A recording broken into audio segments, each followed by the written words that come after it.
Dice entonces indicadores de logro, saberes previos, desarrollo de la lección, la hermenéutica, un puente.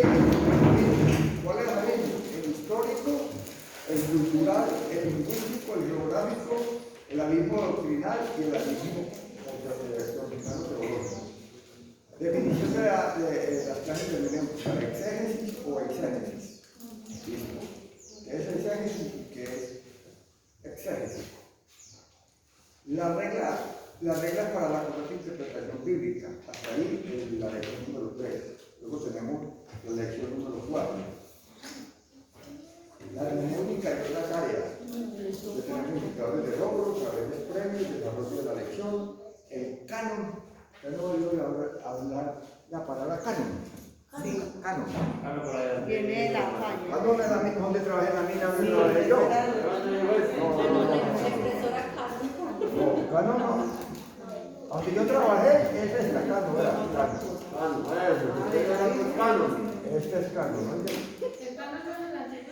Ajá, eso es lo que no enseñaron. Aquí trabajé yo, el canon, la mina canon. Y aquí es el canon. Que era de verdad.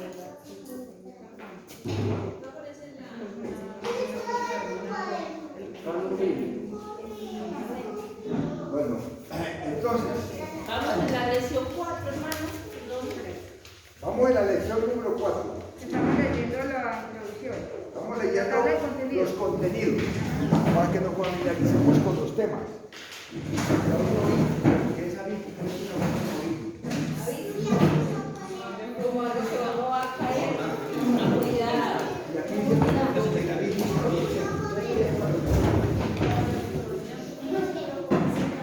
La diferencia tan grande es esta. Allá hay historias y ahora tenemos sector. Es cultural, abismo cultural. Social. Que es extenso. El abismo tan tremendo de la cultura de la vida.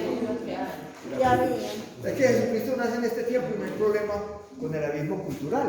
¿Por qué? Porque ahora es normal que usted puede ser lo que ella es, una mujer, no sé qué, y usted puede llegar a un doctor con mucha fama y lo que sea, y su nacimiento no le afecta para nada. En ese tiempo no, el abismo histórico es que hay que saber por qué Jesucristo actúa así. No, pero porque estamos bien. Ya estamos todos, ¿no? Sí, Estamos todos. no, faltan los pastores. Faltan los No, pues. ¿Ah? Ay. Claro que también yo estoy aquí, pero Descansame de nosotros. El abismo cultural es esa dificultad que pasó el Señor Jesucristo. Ahora el abismo del lenguaje, el abismo lingüístico. El abismo lingüístico, nosotros estamos leyendo una Biblia en español cuando el español no existía en ese tiempo. En español, un proceso allá en España de la revoltura del árabe, del hebreo, de las lenguas de los suevos, de los vándalos, de los hunos, de todos los pueblos bárbaros de Alemania que descendieron a España y dominaron. Toda esa mezcla de gente, porque España era un lugar de negocios, donde se hacían muchos negocios, porque salían barcos para Inglaterra y para otras islas muy cercanas, había mucho tráfico. En ese tráfico había mucho comercio. Entonces los judíos, como eran negociantes, allá fueron los primeros que viajaron allá con sus negocios y todas esas cosas. Entonces habían judíos, árabes,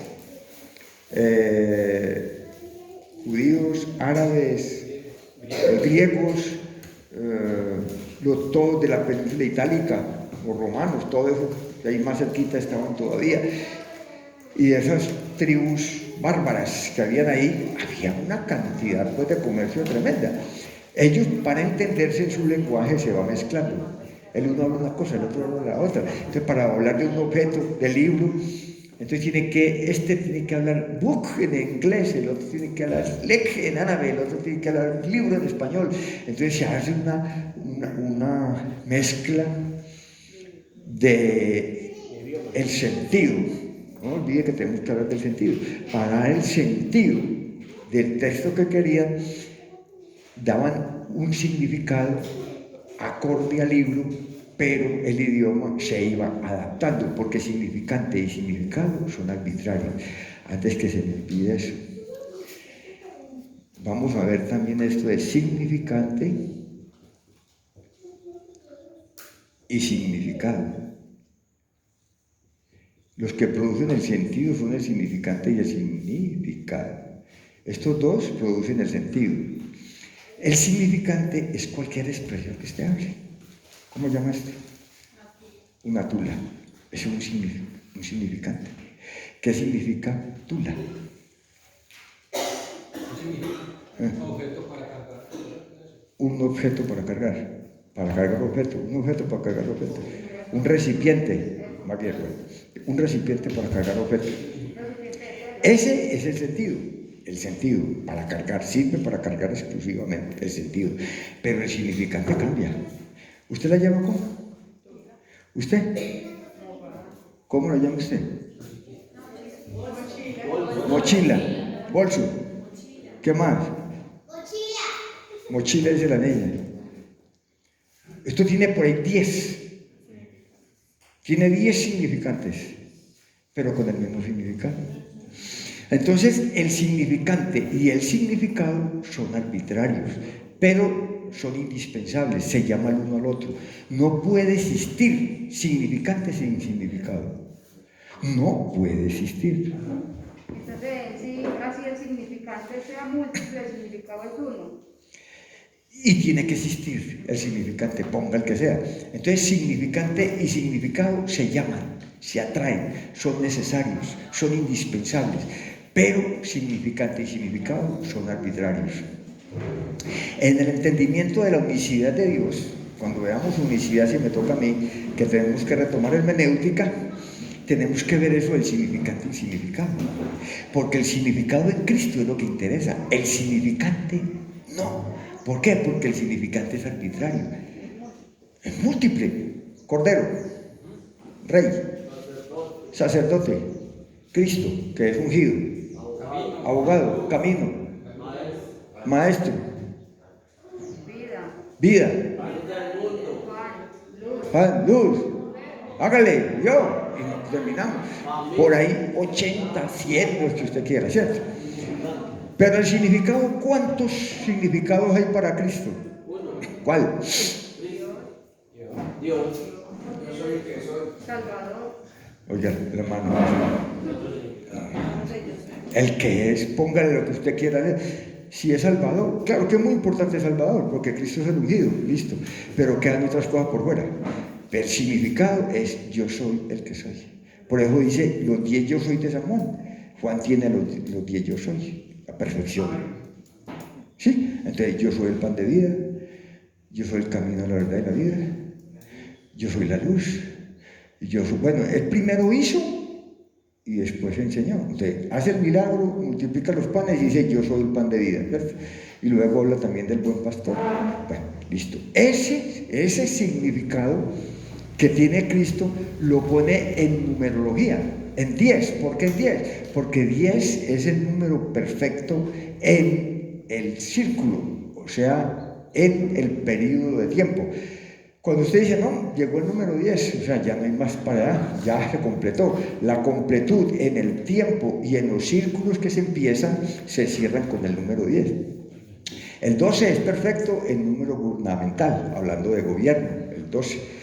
El 1 es perfecto hablando de unicidad, el 2 es testimonio, el 3 es perfección divina, el 4 es el número débil humano de los 4 puntos cardinales, oriente, occidente, norte y sur. La parte humana, la parte terrenal, es el número de la tierra, el 5 es el número de la gracia, el 6 es el número de hombre, el 7 es el número de perfección espiritual, el 8 es el número de abundancia, el 9 es el número de juicio, el 10 es el número de perfección en el ciclo que se cierra. Todos los números tienen un significado muy amplio, y aquí no podemos hablar de numerología porque es muy amplio, es una resumidita y nomás, es muy amplio. Entonces, nosotros en el significado tenemos que hablar de los números que cierran. Cuando se habla del significante, los números no se cierran.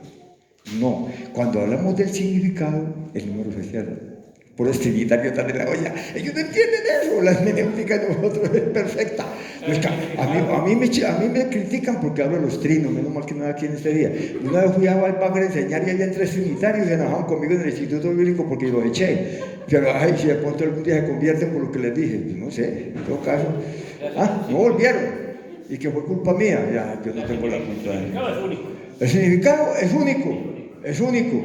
El significante es el que usted quiera, con tal de que hable de ese significado, aclare el significado. Pero el significado es único. La relación de pareja es única, porque no tiene un significado. Cuando se pierde el significado, se acabó la relación de pareja. Oye, ¿usted por qué vive juntos? Yo no sé, porque ya hay que estar ahí, no sé qué tal. Tanto que en la iglesia hay muchas parejas que viven por vivir. ¿Y usted por qué vive? Porque en la iglesia hay que estar casado. ¿Para dónde echa uno? El significado, tiene significado. Sálgase de la iglesia, descarríese y se acabó el gallo. Para todo. ¿Sí o no, hermano? ¿Sí? Entonces, todo tiene que tener un significado. Cuando se pierde el significado, se pierde el sentido. Y cuando pierde el sentido es como cuando los astros salen volando y salen de la órbita. Se pierde la órbita. Los planetas giran alrededor por algo que los atrae, porque hay un significado de órbita, atracción. En lenguaje, la órbita de las palabras giran alrededor del significado y del sentido. El sentido es el desarrollo del significado. Bueno, lo estudia la semántica y la hermenéutica toma la semántica para aclarar. Entonces, cuando se pierde el significado, se pierde todo. Si usted ya, oíste, ¿por qué no olvides a culto? Ay, yo no sé, hombre, es que esa idea todos los días con una Biblia para allá, eso me cansó, y qué tal, Entonces yo le digo, estás en la olla. ¿Y por qué, hombre? Porque perdiste el sentido, ya no hay significado. No tiene ningún significado, ya lo perdió, está en la olla. Era mejor que hubiera pecado. Pero si yo me encuentro por uno bebiendo y digo, ¿qué te pasó? Yo no sé, hombre, que los amigos, que tal cosa y tal otra. Y tiene significado. Cójalo, ayúdele, porque tiene significado. Él vuelve, fácil. Yo conozco descarriados. Una vez, estamos por aquí, estamos hablando, vamos a meter algo de la mina, ¿no? De Cano. Estamos allá en Cano y nos encontramos con un comandante de la guerrilla. Entonces estábamos conversando ahí y él dijo, un guerrillero nos estaba apretando duro, es que hay que colaborar con el movimiento, que nosotros vamos a cambiar a Colombia y que no sé cuál y qué tal. Entonces como la cosa de los guerrilleros y tal, y en ese tiempo más todavía. Entonces llega y se arrima el comandante, ¿qué pasa pues ahí, muchachos? ¿Qué tal? No, es que ellos nos pueden colaborar para esto, que nos traigan una droga, que aquello, que nos puedan. Entonces digo, ¿y ustedes por qué no lo pueden traer? Porque nosotros somos temerosos de Dios y nos vamos a revolver con esto. Entonces, ¿cómo vamos a hacer? Pues de un lado al otro, ¿qué tal? Y él se coge y tal, y bueno, y fue callado. Y entonces los otros siguieron presionándonos ahí, nos quedamos callados, y que no volviéramos más bien, o que tal cosa, y bueno, entonces, a ver, nos atajó. Hombre, léame un versículo. Y entonces, y el tipo puede llorar. Yo, bueno, tranquilo, muchachos, usted está libre de eso, no traiga nada, que yo soy el comandante, yo por no decirle a ellos, que yo fui pentecostal. Y ya dije, como es la cosa, ¿no? No va a parir el Señor aquí. Entonces, ya pues nos tenían amenazados, sin contar todas las amenazas. Y entonces, ustedes no saben cómo hablan ellos, una cosa muy horrible. Lo presionan a uno. Entonces dijo el hombre, yo sé que perdí. Y él lloraba ahí, y yo sé que yo no puedo volver, y tal cosita. Y yo, este tipo, y me puso a orar por él. Cuando volvimos lo había matado. Muy bien, listo, pero tenía significado. Se le podía, no se me perdían unas oraciones, más bien el Señor solucionó rápido, y bueno, ya vio, el Señor vio que no podía. ¿Y sabe por qué? Tocaba estar muy enamorado de su movimiento, y era malo el hermanito, qué cosa, porque murió el hermanito, usted sabe que somos hermanos hasta que el hombre se muere. El hermanito se murió en pecado y murió con significado. Eso sí le duele a uno. Uno llora, ustedes no saben ahora ya porque está muy remoto eso, pero a mí se me encharcaron los ojos cuando dijeron que mataron a ese hombre. A mí se me encharcaron los ojos y yo digo, uy, a lo mejor temer, hombre, bendito sea, uno puede perder la gracia, así queriendo uno la puede perder. Así queriendo uno la puede perder. Cuando uno ya está desechado de Dios, que no entre uno en ese plano por andar mal. Bueno, entonces significante y significado son los que expresan la realidad de los conceptos. El significante y el significado en lingüística son los que manejan el desarrollo del lenguaje. Todo el lenguaje se compone de significantes y significados. Sigamos entonces vamos en capítulo 4, el canon. El canon Entonces nos va a hablar, nos aclara después del canon de la crítica textual. No olviden que ya vimos los métodos. El método racionalista, el alegórico místico, el dogmático, el gramático histórico. Esos métodos utilizan esto que hay aquí: la crítica textual, la crítica histórica, la exégesis y la teología bíblica y la teología sistemática. Entonces son las herramientas. Aquí no está el título, pero aprendan ustedes como herramientas. Son las herramientas de los métodos.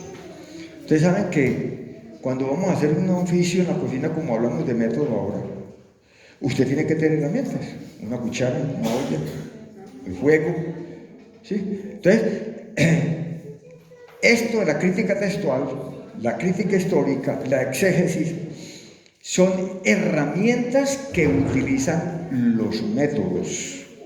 Ahí vamos aterrizando con los conceptos para cuando los leamos no se me vayan a quedar puestos en el aire.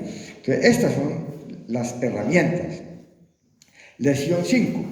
La lección 5 tenemos entonces saberes previos, desarrollo de la lección, introducción, principios básicos de interpretación. Hay que tratar de significar lo que quiso decir el autor. Primera. Segunda, hay que observar el contexto. Tercera, hay que aceptar los límites de la revelación. Y cuarta, hay que usar la Biblia para interpretar la Biblia. Ahora sí, vamos al final que nos faltan las figuras. La 6, los géneros literarios. La Biblia es ante todo una estructura literaria.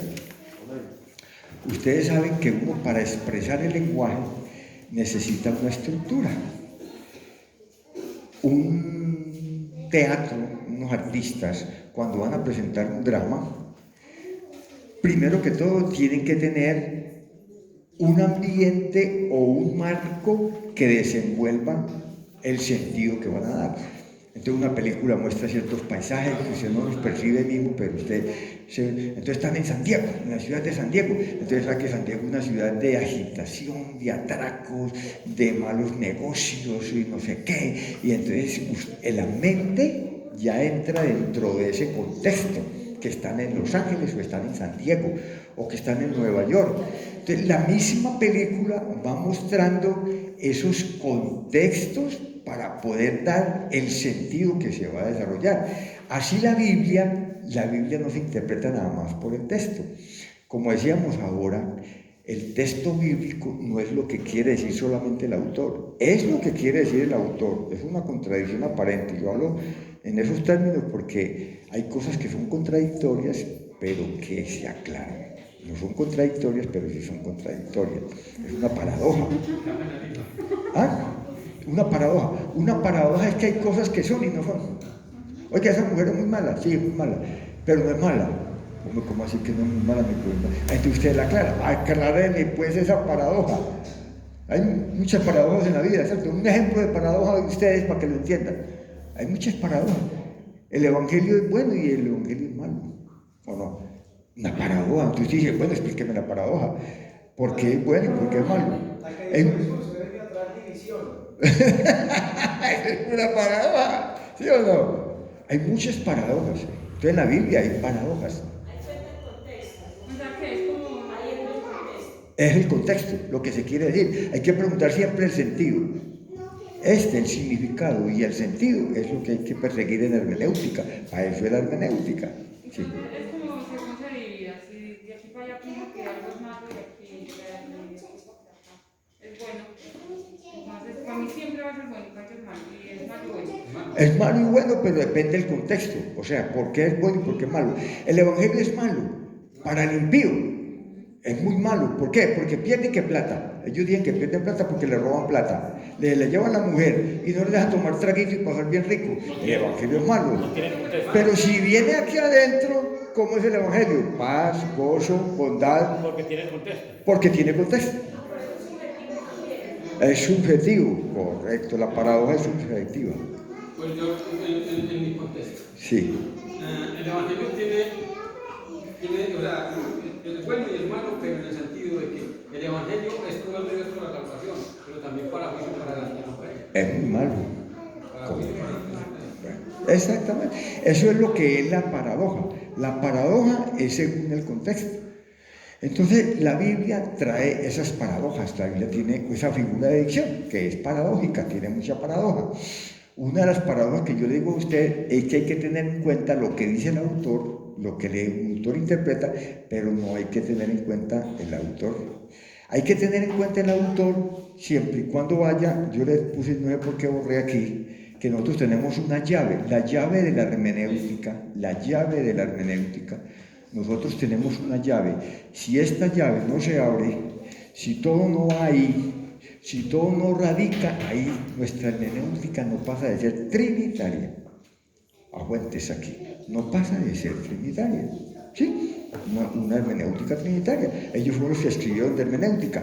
Nosotros estamos haciendo una hermenéutica bíblica, pero desde Cristo, que todo nos lleve a Cristo. Por eso el significado que le vamos a dar a toda la hermenéutica es Cristo. Si nos lleva a edificar y a crecer en Cristo, como le explicaba ahora, de los 24 ancianos, entonces es una hermenéutica valedera.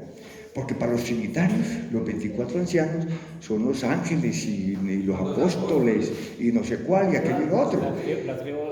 Pero eso no lleva a Cristo, porque está revuelto. Imaginen ellos coronados. ¿Cómo así que coronados antes de nosotros, hombre? Ninguno se puede coronar adelante. Y ellos están coronados adelante. Ninguno ha recibido corona adelante. Eso está escrito, es bíblico. Nadie se puede adelantar. Por eso en la resurrección, cuando nosotros somos transformados, resucitan primero los que murieron primero y nosotros somos transformados con ellos. Es decir, eso va a la par, eso va todo.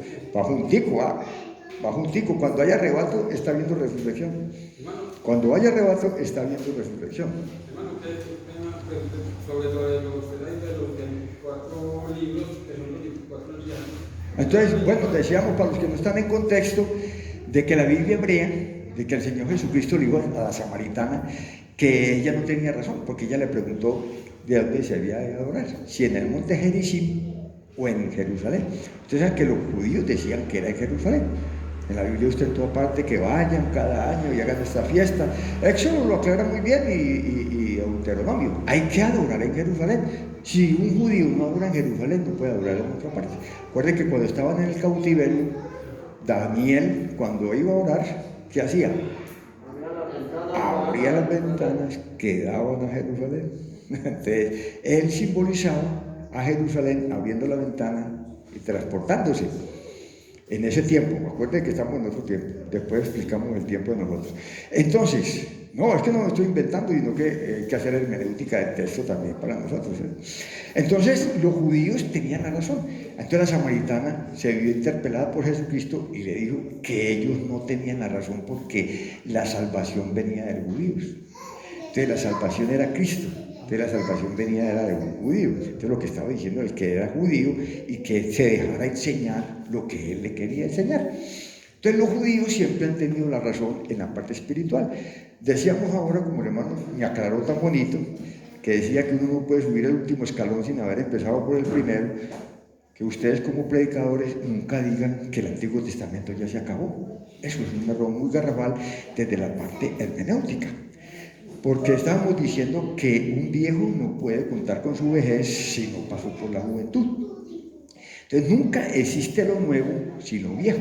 Es indispensable que exista lo nuevo fundamentado en lo viejo. Entonces cuando San Pablo decía que estaba próximo a desaparecer, eran los símbolos. Entonces los símbolos, que nosotros también tenemos que saber qué es símbolo. Yo quisiera enseñarles de todo, pero esto no, bendito sea mi Dios. Entonces, lo simbólico es lo que está en la ley. La ley es simbólica, el cordero es un símbolo, el sacerdote es un símbolo, los utensilios son un símbolo, la puerta es un símbolo, las 5 columnas para entrar son símbolos, las telas son símbolos, las otras 5 columnas para entrar al lugar santo es símbolo, las 4 para entrar al lugar santísimo es símbolo, el velo es símbolo, el arca es símbolo, las tablas son símbolos, la vara de Aarón que floreció es símbolo, el pan es símbolo, el tabernáculo en sí es símbolo, el candelabro es símbolo. Todo es simbólico, el agua, la pileta, todo es símbolo, las 20 columnas del lago, las 10 de los tres extremos, las 100 de largo, la cuñete, el que se mete en la tierra, de bronce, bueno, todo es símbolo, el altar de oro, el altar de bronce, todo es simbólico, todo es simbólico. Es decir, los judíos adoraban y respetaban la realidad misma, la realidad que hacía él, llevaba el cordero y esa sangre era el que le cubría los pecados. ¿Sí? Esa no era la finalidad de la profecía. Los ancianos no estaban diciendo eso, porque Moisés dijo, profeta mayor os levantará Dios. Cuando él les habló de la parte simbólica, se quedaron muertos como Pedro. Pedro era judío, también tenía una circunstancia. El sembrador salió a sembrar, echó la semillita, parte cayó en el camino, parte entre pedregales, parte entre espinos, parte en buena tierra, que les, bueno, ustedes ya la conocen más que yo. Era simbólico. ¿Y qué hago los apóstoles a decir? Señor, ¿qué le dijeron? Ayúdenme que estamos callados. ¿Qué le dijeron los apóstoles a Jesús? Que le diera la hermenéutica del texto. Estamos hablando de hermenéutica, ¿cierto? Que le diera la hermenéutica del texto, porque ellos quedaron volando. Ellos miran la realidad, no van más allá del símbolo, no entienden que las cosas simbolizan. Nosotros somos desarrollados en el símbolo. Un niño aprende a hablar por el símbolo. Si no existiera el símbolo, el niño no aprende a hablar, porque es una cantidad de palabras al aire. Es como la niña mujer, cuando la niña mujer empieza a hablar, le aprende a la mamá por la cantaleta, por lo que sea, por mujer, le habla, bla, bla, bla, y ella habla una cantidad de cosas. Cuando la niña empieza a hilar el símbolo y se da cuenta que no la escucha, entonces ya la niña se frena y empieza a preguntarle a la mamá, mamá, pero ¿por qué esto? ¿Por qué mi papá no viene? ¿Por qué se demoró? ¿Por qué lo abrazas? ¿Por qué te dejas acariciar? ¿Por qué los dos se van a la cama? ¿Por qué cierran una puerta? ¿Por qué no sé qué tal cosa? Y empieza a simbolizar, se va más allá de la palabra. El niño sí es más atrevido, el niño es calladito y la mamá no sabe qué está simbolizando. Entonces el niño pone cuidado. Y cuando menos piensa, le repite lo que se le dijo. ¿Qué le dijo usted? Ah, no le dijo mi mamá, mi papá. Ahí nadie te le pega la vieja, compañero. Ese pelado simboliza y va de una vez. Esa es la diferencia entre mujer y hombre, que la mujer es emocional y el hombre es racional. Nosotros tenemos dos hemisferios en el cerebro, uno izquierdo y otro derecho. Las mujeres trabajan más con el derecho y los hombres trabajan más con el izquierdo. No estoy haciendo discriminación, eso me lo enseñó la neuroanatomía, ¿cierto? La neurología, que nosotros tenemos una división de cerebros, ¿cierto? Bueno, entonces, las mujeres actúan con el derecho y por eso es que nos ganan a los hombres en la intuición, porque el derecho es más intuitivo. Y nosotros no creemos las cosas hasta que no las racionalizamos. Y yo, pero no puede ser, que mi mujer interpreta cosas. No, ese te va a tumbar. Ese te va a tumbar para que no sepas que está... Como es de buen amigo, hombre, que mi mujer... No, es muy buen amigo. Y uno racionaliza y no le da uno, no le da. Pero la mujer va más allá con el hemisferio derecho y le ve ciertas actitudes y en el lenguaje de ella corporal y aquello y lo otro, le descubre la hipocresía. Ese te va a tumbar. Ese te va a tumbar. Y uno no le hace caso. Llegó el negocio, ¡pum! Ahí está. Se lo llevó en los cachos a uno porque no le hizo caso a la mujer. Esa es la situación del símbolo. Entonces el hombre, como trabaja con el hemisferio izquierdo desde que nace, el niño es más racional, racionaliza. ¿Por qué? La niña dice, me gusta, la quiero, se aproxima a ella, la adquiere.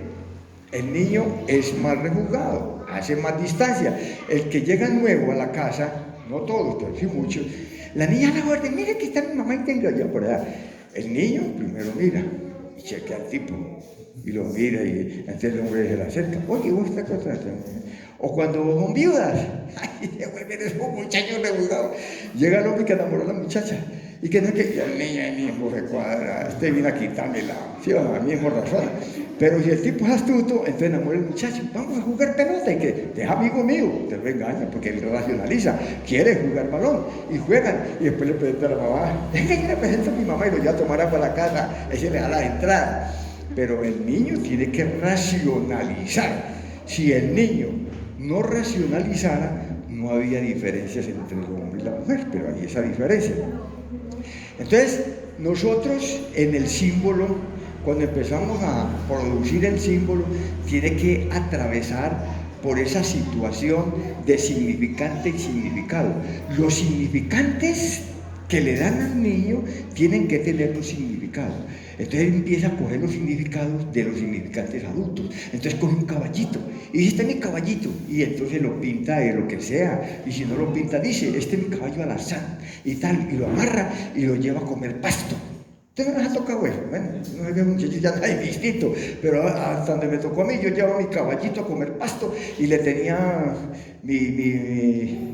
allá mi lugarcito donde le picaba caña y todo, y era mi caballito. Y me mandaba, entonces mi papá, para mandarme a hacer el mandado más rápido, me decía, vaya pues coja el caballito para que vaya en el caballo.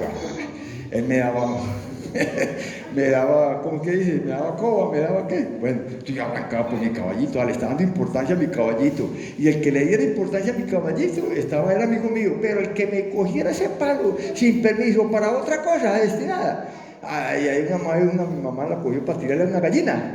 Y que enojada la que me pequeó, era grosero con mi mamá, bendito sea Dios. Era bastante. Ese lenguaje me dio, no sé, ese lenguaje venía y a Adán y Eva, yo no sé. Eso no era culpa mía. Y es que esta no sé qué ve, señora. ¿Cómo me coge mi caballo para tirarle a las gallinas? Y arranca mi mamá de virus, que así me Dios mío bendito, que no nos oigan los muchachos. Menos mal que no hay varones ahí. En todo caso, uno simboliza. Cuando uno está niño, dice a la niña, este es el niño, y la niña carga al niño, y el niño dice, yo soy el papá, y entonces va y trae hojitas y trae comida. ¿No han visto, hermano, que las hojitas y que tal cosa y tal otra? Ese es el proceso de simbolización. Uno va simbolizando. En la vida cristiana es lo mismo. Lo mismo. ¿Por qué? Porque nosotros nos han enseñado una doctrina desde el aspecto religioso y no desde el aspecto hermenéutico, como lo quiso enseñar el Señor Jesucristo. ¿Por qué? Porque Él le dijo a Nicodemo. ¿Qué le dijo a Nicodemo? ¿Qué? ¿Quién le ayuda? ¿Ah? Eso.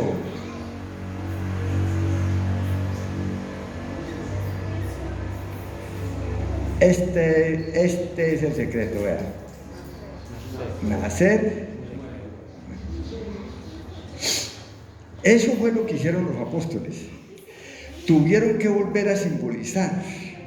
Tuvieron que volver a nacer de nuevo. Si usted no atraviesa los significantes y significados de las Sagradas Escrituras con los símbolos que le da, usted queda muerto. No entiende nada, un trinitario, un testigo de Jehová. ¿Qué simboliza el sinvergüenza ese? Que Jesucristo es el arcángel Gabriel y que no sé qué, y que tal cosa y tal otra.